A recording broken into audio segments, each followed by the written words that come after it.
Namshukuru sana Mwenyezi Mungu jioni ya leo, na pia nawashukuru wote ambao wanazidi kutufuatilia kwenye channel ya YouTube. Ningependa sana kuwakaribisha wale ambao wanatufuatilia kwenye channel ya YouTube, kwenye channel ya Facebook. Nasema Mungu wa mbinguni awabariki sana.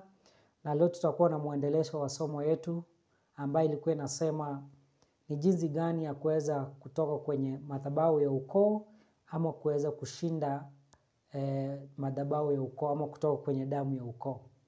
Tukawa tumejifundisha mambo mengi, lakini pia leo tutaweza kuguzia. Tukasema kwamba tutakuwa na awamu ya kwanza, awamu ya pili, na Mungu akipenda tutaweza kuwa na awamu ya tatu. Kwa hivyo hii ni awamu ya pili ambayo tunaendelea nayo na somo yetu ambayo ilikuwa inasema ni jinsi gani mtu anaweza toka kwenye madhabahu ya ukoo na kutoka kwenye laana ya ukoo.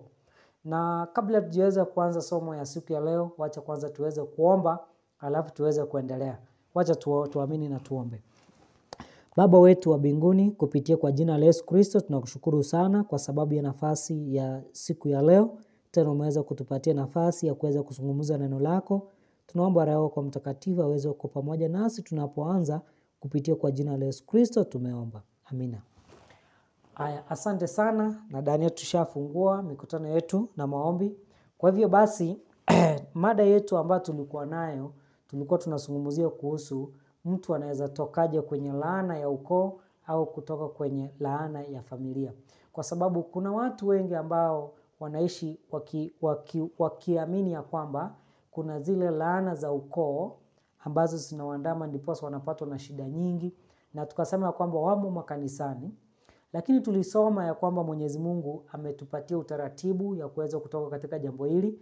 Tukawa tumesoma katika manabii wa zamani njia ambao walitumia. Mara nyingi walitumia kondoo, walitumia mbuzi, walitumia ng'ombe ili kutoka kwenye laana. Na ukisoma kitabu cha Hesabu 5 mstari wake wa 11 mpaka 20, tunaambia kwamba ikiwa Mungu anamwambia Musa ya kwamba kuwaweke sheria kuhusu ikiwa mke wa mtu amepatikana amezini na jambo hilo amefanya ni uovu, hiyo ilikuwa ni laana.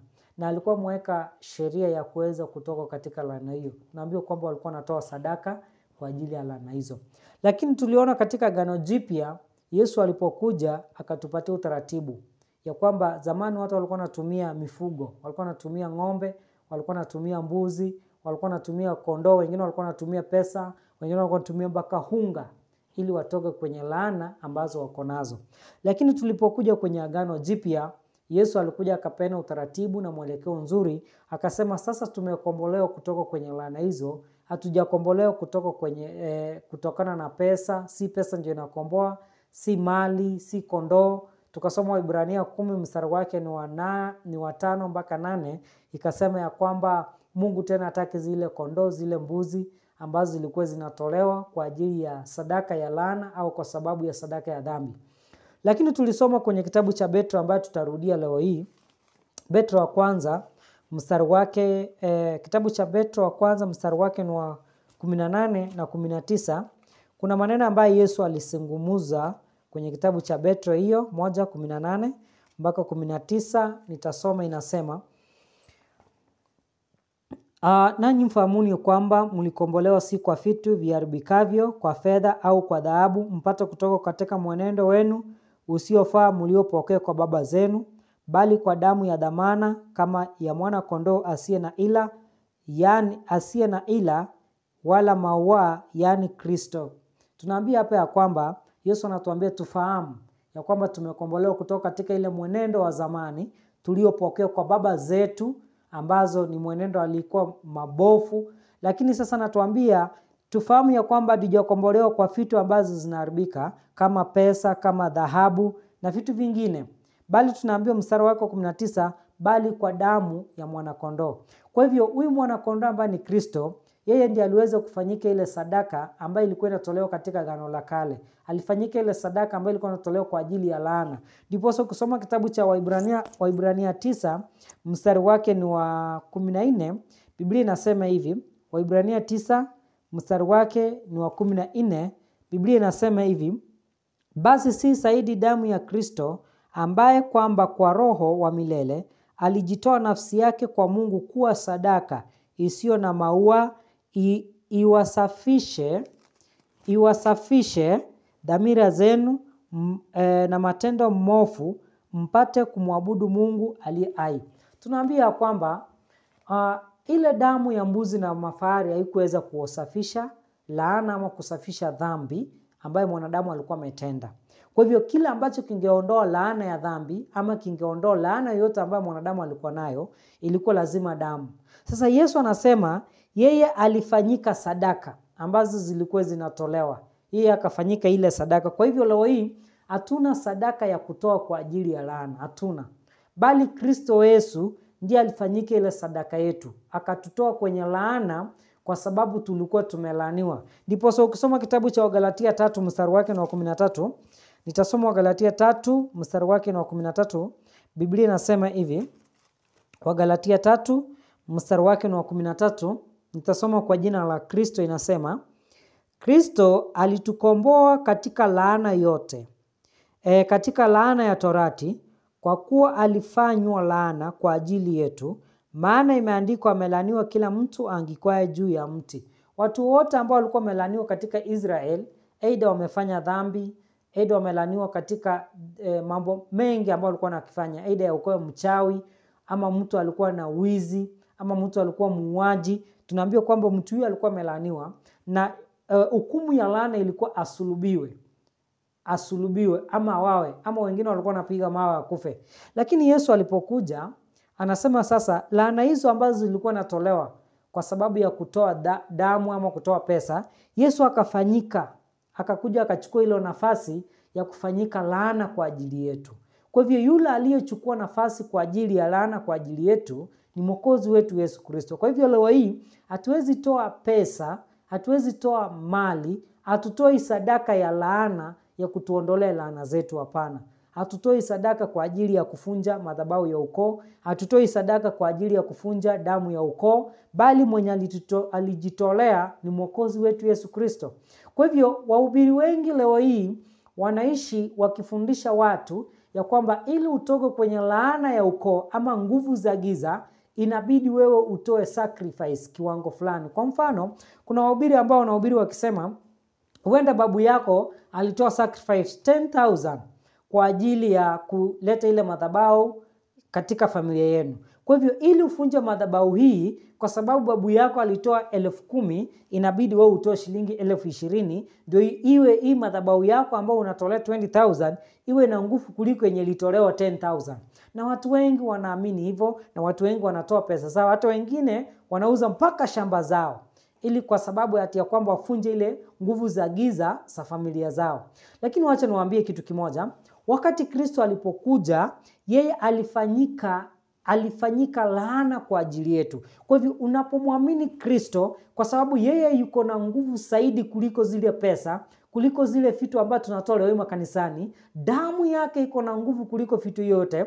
Kwa hivyo unapomwamini, yeye anakusafisha laana zote na dhambi zote ambazo zinakuwa zinakuandama. Kwa hivyo ukisoma kitabu cha Yohana, Injili Yohana 6:37, kuna maneno ambayo Biblia inasema hivi, ambayo asilimia kubwa ya watu kiukweli wamedanganywa na wajui kama kana kwamba wamedanganywa, kwa sababu watu leo wanatoa sacrifice. Unapata mtu anasema toa sacrifice number 7, toa sacrifice number 8, kuna ingine number 10, kuna ingine number 12, kwa sababu hawajui. Lakini kuna kitu Yesu anasema hivi, Yohana 6:37 inasema, wote anipao Baba watakuja kwangu, wala yeyote ajaye kwangu sitamtupa kamwe. Yesu anasema mtu mwenye anakuja kwake, mtu mwenye amemwamini Yesu, anasema hawezi kumtupa. Yesu hawezi ruhusu tena ile ukuje kwake tena kuruhusu laana za kwenye uweze kukufuata. Yesu hawezi ruhusu kitu kama hiyo. Kwa hivyo wale wote ambao wamempokea Kristo, Yesu huwa anawakinga na laana za kwao. Yesu huwa anaondoa, kwa sababu anasema sitamtupa kamwe. Siwezi mtupa tena, zile mambo ya zamani iweze kumfuata. Kwa hivyo wale wote ambao wamekuja ndani ya Kristo, wale wote ambao wamwamini Kristo na kukatana na dunia, Yesu huwa anaondoa laana zao. Hatuna pesa leo hii ya kuondoa laana. Hatunatoa sacrifice number 7, hiyo ni uongo kabisa. Hatunatoa sacrifice number 10, hiyo ni uongo, ili laana za kwenyu zote zitoke. Hiyo kitu hakuna katika Agano Jipya kwa sasa. Ndio unaona katika mitume na manabii walipokuwa na hubiri injili, hawakufundisha watu kufunja madhabahu za kwao. Walifundisha watu kumwamini Kristo, kwa sababu Kristo alikuwa na nguvu ya kufunja laana zote. Ukisoma kitabu cha Wagalatia 4 mstari wake ni 4 mpaka mstari wake ni 7, nitasoma. Inasema Wagalatia 4 mstari wake ni 4 mpaka 7, inasema hivi: hata ulipowadia utimilifu wa wakati, Mungu alimtuma mwanawe, ambaye amezaliwa na mwanamke, amezaliwa chini ya sheria. Mstari wake ni 5, inasema kusudi awakomboe walio chini ya sheria, ili sisi tupate kupokea hali ya kuwa wana. Na kwa kuwa nyinyi mmekuwa wana wa Mungu, alituma Roho wa mwanawe mioyoni mwetu, aliaye haba, yani baba. Mstari wake ni 7, inasema kama ni hivyo, wewe si mtumwa tena, bali mwana, na kama mwana, basi wewe mrithi kwa Mungu. Hapo tunaambiwa kwamba ilipofikia utimilifu wa wakati, Mungu alimtuma mwanawe ambaye ni Yesu Kristo, ili aweze kutukomboa na laana zote, kutoka ile laana ya Torati, laana ambayo tulikuwa tumepokea kutoka kwa baba zetu waliotutangulia. Yesu akaja akatukomboa, na alipotukomboa akasema hakutufanya tuweze kuwa tena watumwa, bali tuwe wana. Basi tukiwa wana, sisi tu warithi wa Mungu. Na mrithi wa Mungu, hakuna siku urithi wa jamii ama wa familia inaweza kukuandama. Hakuna siku mambo ya ukoo inaweza kukufuata, kwa sababu tayari tumefanyika watoto wa Mungu. Tukifanyika watoto wa Mungu, yule ambaye anatulinda na yule ambaye anatukinga ni Kristo Yesu. Kwa sababu hiyo laana ya familia haiwezi tufuata tena, kwa sababu tayari sisi tumefanyika wana wa Mwenyezi Mungu. Ndipo Paulo anasema hivi kwenye Wagalatia 6 mstari wake ni wa 17, yeye amewekewa chapa. Kwa sababu alipomwamini Yesu, hatuoni popote ambapo Paulo alihubiri mambo ya kutoa sacrifice namba fulani. Hatuoni Paulo akihubiri mambo kama hayo. Hatuoni Paulo mahali akifundisha watu ili utoke kwenye laana ya kwenyu inafaa utoe dhabihu kiasi fulani. Lakini tunaona Paulo anapohubiri kwa watu wa mataifa, anawafundisha kwamba muaminini Kristo ili dhambi zenu zipate kufutwa. Kwa hivyo hakuna mtume mwenye alifundisha watu watoke kwenye laana kwa kutoa dhabihu kiwango fulani. Lakini unapata ya kwamba dhabihu hila ambayo walipokuwa na hubiri ni kwamba wamwamini Kristo ili wapate ukombozi. Ndio ukisoma kitabu cha Wagalatia 6 mstari wake wa 17, inasema tangu sasa mtu asiwataabishe, kwa maana nimechukua mwili, kwa maana ninachukua mwilini mwangu chapa za Yesu. Hapo Paulo anasema ya kwamba mtu sasa asinitaabishe tena, kwa sababu katika mwili wangu nimechukua chapa au muhuri wa Kristo. Kwa hivyo yule ambaye yako amewekewa muhuri wa Kristo, ile laana ya kwao, laana ya jamii haiwezi wafuata tena, kwa sababu mtu huyu amekwisha wekewa nini? Muhuri wa Kristo. Zile nguvu za familia, zile nguvu za kwao, kama ni nguvu za uchawi, kama ni nguvu za usharati, kama ni nguvu za kumwaka damu, kama ni nguvu za udanganyifu, kama ni nguvu za kuoa wake wengi kwenye jamii, kama ni nguvu za kupigana, kama ni nguvu za uchochezi, hizo mambo haiwezi kukufuata tena, kwa sababu Kristo huwa anapokuokoa ama anapokukomboa, yeye anakata kabisa kitofu chote na familia yako. Hiyo mambo ya jamii ya ukoo ama damu ya ukoo haiwezi kukufuata tena. Ndio unasikia Paulo anasema kwenye kitabu cha Wakolosai 1:13, anasema ya kwamba tumekwisha okolewa kutoka kwenye nguvu za giza. Hatuna pesa ya kuweza kutuokoa kutoka kwenye nguvu za giza isipokuwa damu ya Yesu tu, isipokuwa damu ya dhamana. Hata leo hii tunatoa pesa kufunja laana ya familia, tunatoa sacrifice kufunja damu ya ukoo. Hiyo hakuna katika Agano Jipya leo hii. Kila ambacho Yesu anasema ili kufunja laana ya ukoo ndio hii hapa. Anasema hivi, Wakolosai 1 mstari wake wa 13 inasema, naye alitukomboa, naye alituokoa.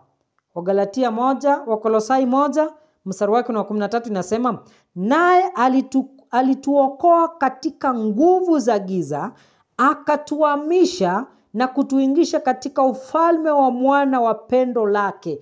Tunaambia kwamba Mungu alituokoa kutoka kwenye nguvu za giza ambayo tulipokea uenda kwa baba zetu, tulipokea uenda kwa nyanya zetu. Baada ya Mungu kutuokoa kwenye nguvu za giza, akatuhamisha.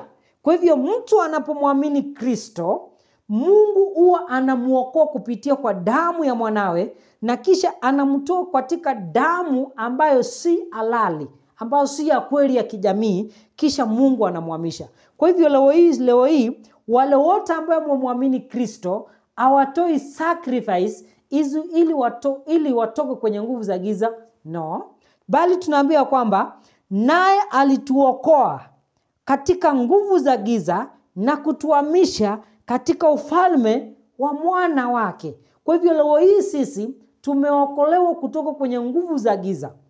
Kwa hivyo leo hii madhabahu ya ukoo haiwezi tufuata wakati tuko ndani ya Kristo. Lakini watu wengi leo hii, wachungaji matapeli, wachungaji wadanganyifu, wamekuja wakafundisha watu nguvu yenye inapatikana kwa vitu ambazo zina muda, vitu zinazoharibika kama pesa, kama kutoa kondoo unatoa mbuzi ati ili utolewe kwenye damu ya ukoo. Huo ni udanganyifu kabisa. Hiyo ni vitu vya kuharibika. Ndio Petro anasema tumekombolewa, Petro 1:18. Si kwa vitu vinavyoharibika. Si kwa vitu vinavyoharibika kama pesa, kama dhahabu. Watu leo wanafundisha ili utoke kwenye laana ya ukoo inafaa utoe pesa. Yesu anasema hapana, hiyo ni vitu vya kuharibika. Kuna watu ambao Yesu anatufundisha kwamba watu ambao wamemwamini, wamemkombolewa kutoka kwenye laana ya ukoo waliopokea kwa baba zao kwa damu ya dhamana, isiyo na hila, isiyo na mahua, yani damu ya Yesu Kristo. Kwa hivyo wale wote ambao wamekombolewa kutoka kwenye laana, wanakombolewa na damu ya Yesu. Wale ambao wanatoa pesa ili wakombolewe kutoka kwenye laana, hiyo laana bado itawafuata tu. Yani ni kama shetani leo anapoesha tu. Yani ni kama mtu anaumwa na tumbo kisha akapewa dawa ya kupoesha ile uchungu. Ile dawa itakapoisha nguvu kwenye tumbo, ile tumbo itarudi tu kuuma. Ndio manabii wa uongo leo wanafanya. Watu wanatoa pesa ili kutoka kwenye madhabahu ya ukoo. Lakini kama Wakristo wangefundishwa jinsi ya kuweza kuishi maisha ya haki na utakatifu na kujitenga mbali na dhambi na kumwamini Kristo, ile madhabahu za kwao hazingewafuata.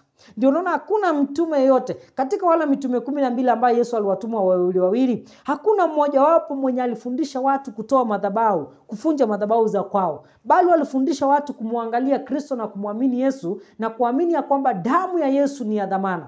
Ndio tulisoma kitabu cha Wakorintho wa 2:5 mstari wake wa 17, Biblia ikasema ya kwamba mtu akiwa ndani ya Kristo amekuwa kiumbe kipya, ya kale yamepita, tazama yamekuwa mapya. Hatuoni mtu yeyote katika mitume anayefundisha kwamba ili ukue ndani ya Kristo inafaa utoe sacrifice kiwango hii ili laana ya kwenye itoke, hapana. Bali ni manabii ambao tuko nayo. Kwa hivyo laana ya ukoo ama damu ya ukoo haifunjwi na pesa. Damu ya ukoo na laana ya ukoo inatolewa kwa kumwamini Kristo na kujitenga mbali na dhambi. Ndio Yesu anasema hivi kwenye kitabu cha Yohana, tukimalizia Yohana 14 mstari wake wa 22. Nitasoma, inasema Yohana 14:22 inasema hivi. Nitasoma 23.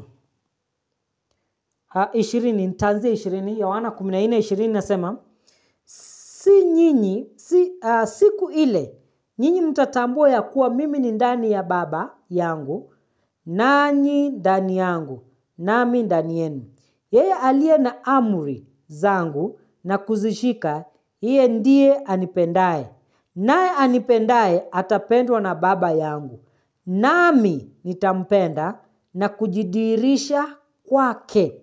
Unaona, Yesu anasema ya kwamba mtu ambaye amependa amri za Mungu na kutii amri za Mungu, Kristo na Baba watampenda, naye atakuwa ndani yake. Kwa hivyo ukiwa ndani ya Kristo, na Kristo akuwe ndani yako, hakuna siku madhabahu ya jamii ama madhabahu ya ukoo au damu ya ukoo itakapokuandama. Hakuna siku. Kwa sababu yule mwenye ako ndani yako ni mkuu kuliko ile damu ya ukoo. Lakini watu leo wanafundishwa hapana, damu ya Yesu haiwezi ondoa watu kwenye madhabahu ya kifamilia. Damu ya Yesu haiwezi tosha, bali inahitajika pesa fulani. Watu wanadanganywa na wamekubali kudanganyika. Kwa hivyo ninakuomba ndugu yangu ya kwamba ili utoke kwenye laana ya ukoo, hatuna njia ingine isipokuwa kumwamini Kristo na kuachana na dhambi, kukaa mbali na uovu, kuishi maisha matakatifu. Kwa hivyo ukimwamini Kristo, Yesu huwa anaondoa ile laana. Kuna tofauti ya laana ya ukoo na kitu ambacho inaitwa majaribu. Watu wengi wanapopitia kwenye majaribu, na tutakuja kujifundisha part 3. Watu wengi wanapopitia kwenye majaribu tofauti, wanadanganywa na kuambiwa hii ni laana ya ukoo. Kwa mfano Ayubu. Ayubu alipitia majaribu nyingi sana. Watoto wake walikufa, mali zake zikapotea, akapatwa na magonjwa. Mwishowe mke wake akamwambia, wewe kufuru Mungu ufe. Kama kungekuwa na wachungaji wa leo hii, shida ambayo Ayubu alipitia, wachungaji wangemwambia Ayubu, hii ni damu ya ukoo inakuandama. Huwezi poteza kondoo, huwezi poteza ngamia, huwezi poteza ng'ombe, alafu bado unamtumikia Mungu. Hii ni damu ya ukoo inakuandama. Kwa hivyo kile ambacho inastahili utoe sacrifice kiwango fulani. Lakini tunaona Ayubu, japokuwa anapitia majaribu haya yote, hakushawishiwa na wale manabii wa uongo ambao walikuweko siku hiyo. Kwa sababu kuna tofauti ya majaribu. Ayubu katika majaribu haya yake yote ambayo alipitia, bado alimtumikia Mungu tu. Hatuoni popote akienda njia ya mkato. Kwa sababu katika majaribu, kuna tofauti kati ya majaribu na kati ya damu ya ukoo. Watu wengi ambao wanaishi leo hii na wako makanisani, wanapopitia majaribu nyingi, wanakimbia kwa wachungaji, kisha wachungaji wanawaambia ni nyota zenu zimepotea. Kwa hivyo inastahili pesa fulani, inastahili utoe, ndiposa nyota hiyo tuirudishe. Mungu atusaidie sana ili tuweze kuepukana na ujanja huu ambao shetani leo hii ameweza kuiamusha. Kwa hivyo leo hii ili tutoke kwenye laana ya ukoo, hatuna njia ya kutoa pesa.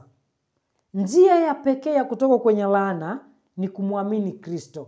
Na ukimwamini Kristo na kushika amri zake, Baba na Kristo wanakuja ndani mwako. Wakija ndani mwako, hata kama ukoo wenu walikurushia nguvu zao za giza ya ukiuchawi, urithi uchawi, hiyo damu haiwezi kukupata. Ndio unaona tumesoma Wakolosai 1 mstari wake wa 13. Biblia inasema Mungu alitukomboa, Mungu alituokoa, akatutoa kwenye giza na kutuhamisha katika ufalme wake. Kwa hivyo leo hii tunapokuwa wa Kristo ama mtu anapomwamini Kristo, huwa anatoka kwenye giza, kwenye nguvu za giza za jamii, na Yesu huwa anamhamisha. Kwa hivyo yule mtu mwenye amemhamishwa na Kristo, hakuna siku ile madhabahu ya kwao itaweza kuandama. Hakuna siku. Kwa hivyo ndugu yangu, tutakuwa na awamu ya 3. Kama utakuwa na swali pia unaweza comment pale chini. Kama utakuwa na pia changisho pia unakaribishwa sana. Mungu wa mbinguni wabariki sana. Wacha tuweze kuomba pamoja nanyi.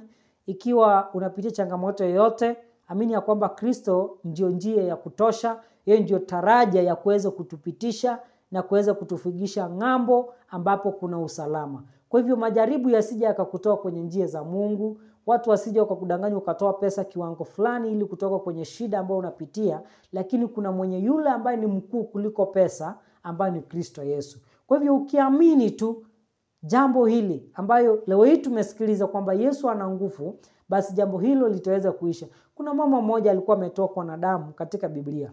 Tunamwona alipomguza tu nguo la Yesu, alikuwa ametoa pesa nyingi sana. Alikuwa amedanganywa ya kwamba damu hii ambayo unatokwa naye ni kwa sababu ya dhambi zako, ni kwa sababu ya laana. Kwa hivyo mama huyu alikuwa ametoa mali nyingi sana. Alikuwa ameuza kila kitu chake ili aweze kupata msaada. Lakini alipoguza pindo la Yesu, tunaambia kwamba aliweza kupata uponaji. Kuna mtu mmoja akamwendea Yesu akamwambia, mwanangu anaelekea kufa. Sema tu neno moja na mwanangu ataweza kupona. Tunaona ya kwamba wakati Yesu Aliposema jambo tu, saa ile ile mtoto yule aliyekuwa amefariki tunaambiwa kwamba akaweza kupata uponyaji. Kwa hivyo nasi tunaambiwa kwamba lolote ambalo tunahitaji leo hii, hatuna njia ya shortcut, ni kumwamini Kristo Yesu. Kwa sababu katika Kristo Yesu ndio kuna nguvu yote. Wacha tuweze kuamini na tuweze kuomba na Yesu ataweza kufungua njia. Lolote ambalo unapitia, amini ya kwamba Yesu anaweza kulifungua njia na kukupitisha na kukuweka katika njia salama. Wacha tuweze kuomba, alafu tuweze kumalizia. Tuombe. Baba wetu wa mbinguni, kupitia kwa jina la Yesu Kristo tunakushukuru kwa sababu ya fundisho ya siku ya leo. Tunasema ni asante kwa kunena pamoja nasi, kwa kutufundisha kuhusu nguvu ya damu ya mwanao.